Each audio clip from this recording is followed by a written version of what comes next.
la tristesse arrive, je sais tu es là, toujours près de moi.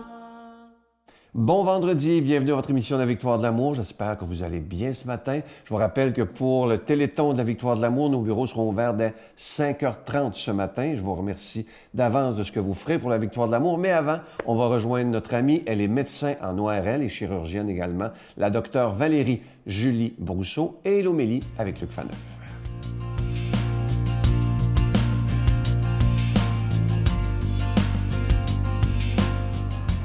Bonjour, ici Dr Valérie Julie Brousseau avec la chronique Nomade du désert. Ce dimanche, nous allons débuter le deuxième dimanche de l'Avent et aujourd'hui, j'aimerais vous proposer de continuer notre chemin ensemble vers la crèche.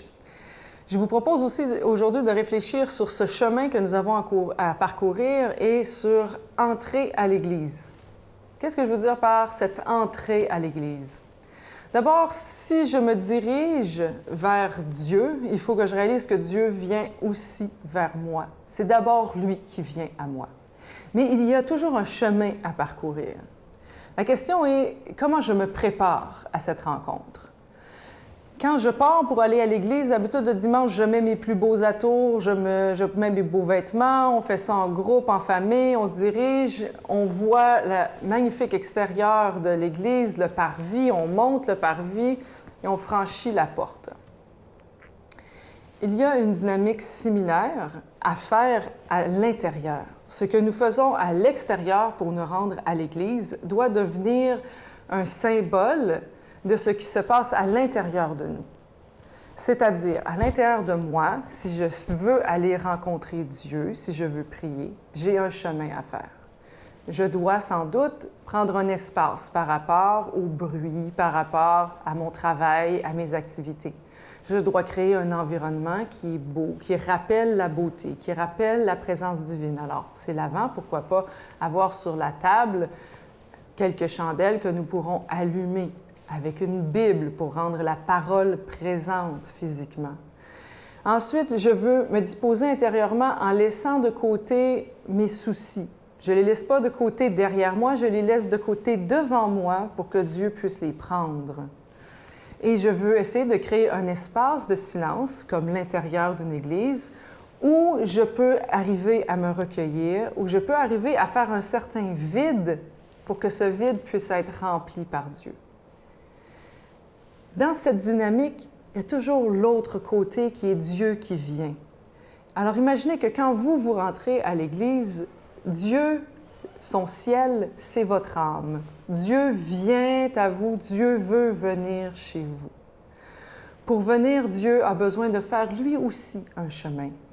Et c'est la rencontre de ces deux chemins qui fait que la prière, qui fait que cette rencontre de Dieu, qu'elle soit à l'Église, qu'elle soit dans notre chez-moi, qu'elle soit dans le moment de mon cœur, peu importe où je suis et ce que je fais, c'est cette rencontre qui est d'abord et avant tout l'intérieur de notre vie de foi est la chose la plus importante. Parce qu'on peut très bien se déplacer puis aller à l'Église puis ne pas y être. Et ça donne absolument rien.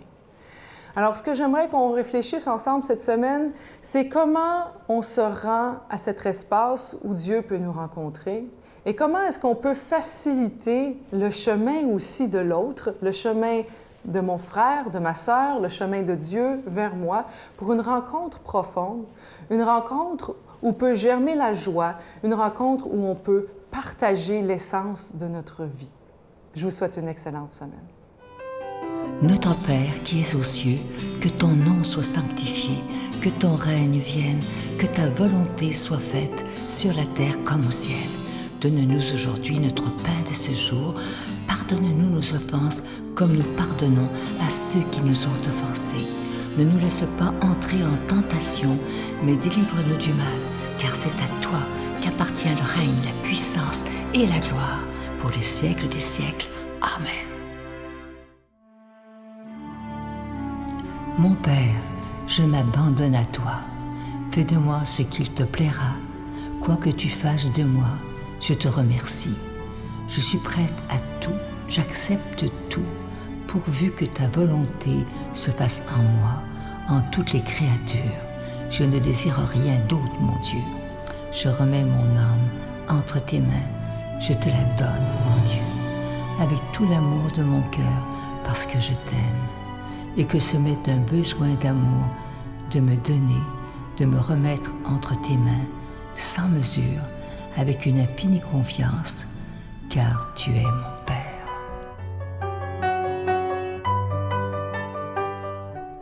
Je suis tellement content de vous parler de ce magnifique cadeau du mois. Vous savez tout d'abord qu'on est dans la semaine du Téléthon. Je vous rappelle que nos bureaux sont ouverts dès 5h30 ce matin jusqu'à 16h30.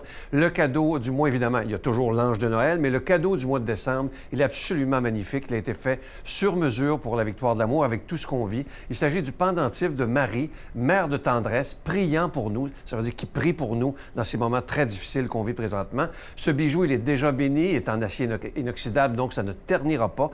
Et à votre demande, la chaîne est incluse. Je vous rappelle que l'ange de Noël également est toujours disponible. Et il y a des gens qui demandent si mon dernier livre des anges est disponible. Il sera disponible pour le reste de l'année. Je vous rappelle que c'est avec un don de 25 $ et si vous voulez 2 cadeaux, c'est avec un don de 40 $. Je vous remercie de tout cœur de ce que vous ferez pour la victoire de l'amour en cette période du Téléthon. Merci de votre offrande spéciale de Noël. Voici l'adresse. La victoire de l'amour, case postale 120, succursale Boucherville à Boucherville, le J4B 5E6, je vous la redonne. La victoire de l'amour, case postale 120, succursale Boucherville à Boucherville, le J4B 5E6. Également par téléphone dès ce matin à 5h30 dans le 514-523-4433, 523-4433 ou sans frais le 1-888-811-9291, 1-888-811-9291 et aussi sur notre site Internet. Vous savez que c'est une façon très rapide, sécuritaire et efficace de faire votre don,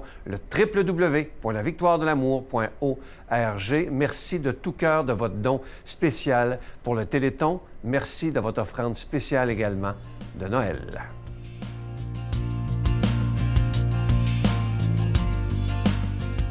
Mon Dieu, donnez-moi la sérénité d'accepter les choses que je ne peux changer, le courage de changer les choses que je peux et la sagesse d'en connaître la différence. Amen.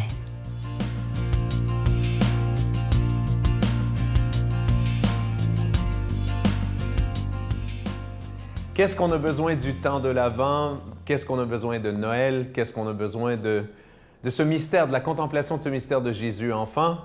Qui vient pour moi, j'allais dire une 56e, que dis-je? Je me rajeunis, mon anniversaire dans un mois.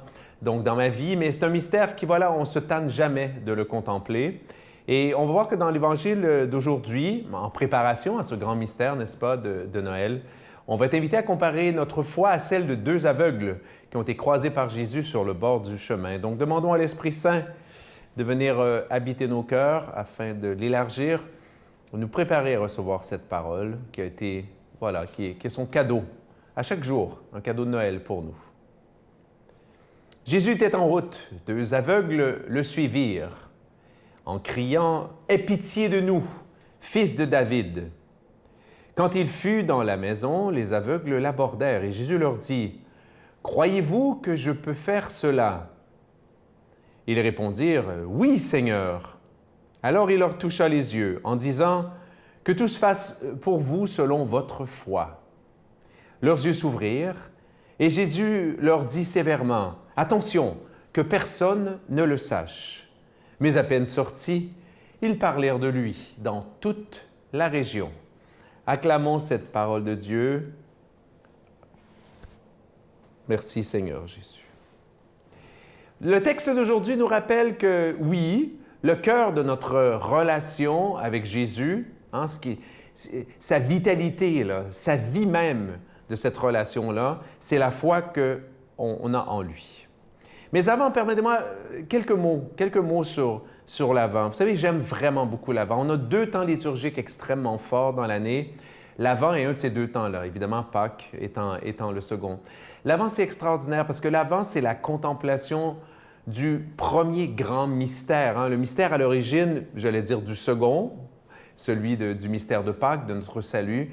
Donc, le mystère d'un Dieu qui se fait tellement humble, se fait tellement petit, qu'il décide de se faire l'un de nous. Puis l'un de nous, j'allais dire, dans l'entièreté de la vie humaine, en commençant par le petit enfant.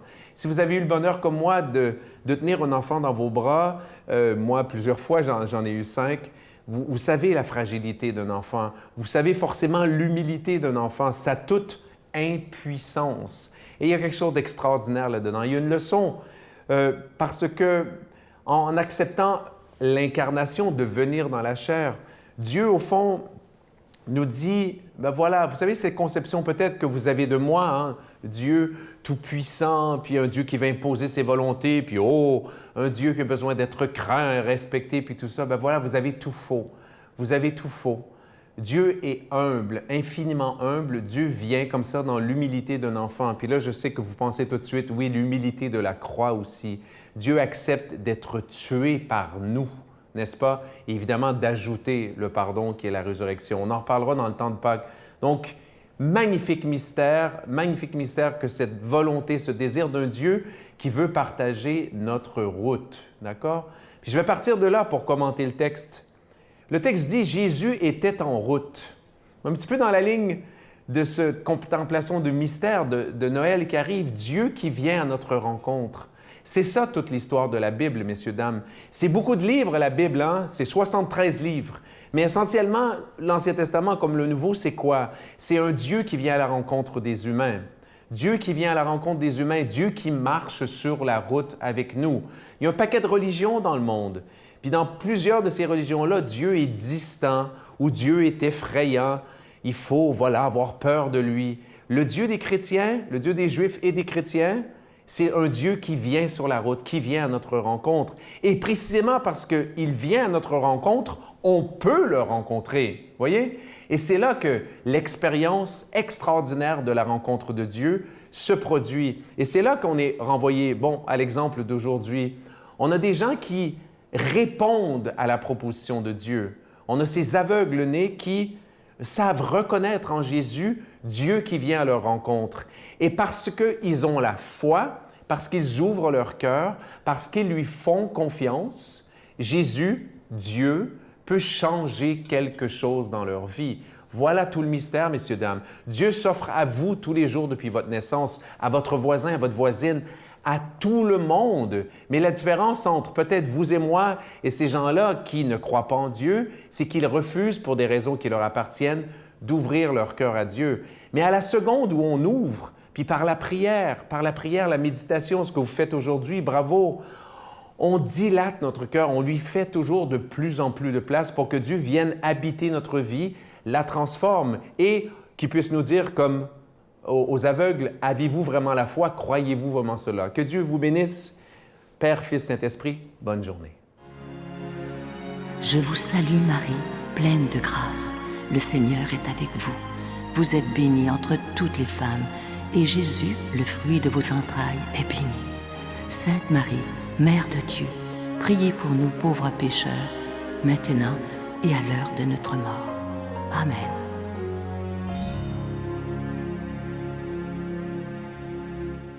Je vous rappelle, avant de vous quitter, c'est notre dernière journée que les bureaux se rouvrent à 5h30 le matin. Je veux prendre le temps de remercier de tout mon cœur tous ceux qui répondent au téléphone le matin. Il faut qu'ils se lèvent très, très tôt. Je les remercie de tout mon cœur. Merci à vous qui avez été généreux. Merci à ceux qui continueront de l'être. Évidemment que ce Téléthon, il se continuera aussi pendant tout le mois de décembre. C'est un peu le mois du Téléthon de la Victoire de l'amour. Merci de penser de faire vos cadeaux avec des cadeaux spirituels qui feront du bien aux gens. Et je vous rappelle que vous recevrez aussi un reçu pour fin d'impôt. Alors, si vous allez sur notre site Internet, vous pouvez voir tous les cadeaux disponibles et faire votre don sur Internet. C'est un moyen très rapide, sécuritaire et efficace. Et je prends le temps, avant de vous quitter aujourd'hui, de vous dire des milliers de fois merci de faire partie de cette grande famille de la Victoire de l'amour. À demain. Bye.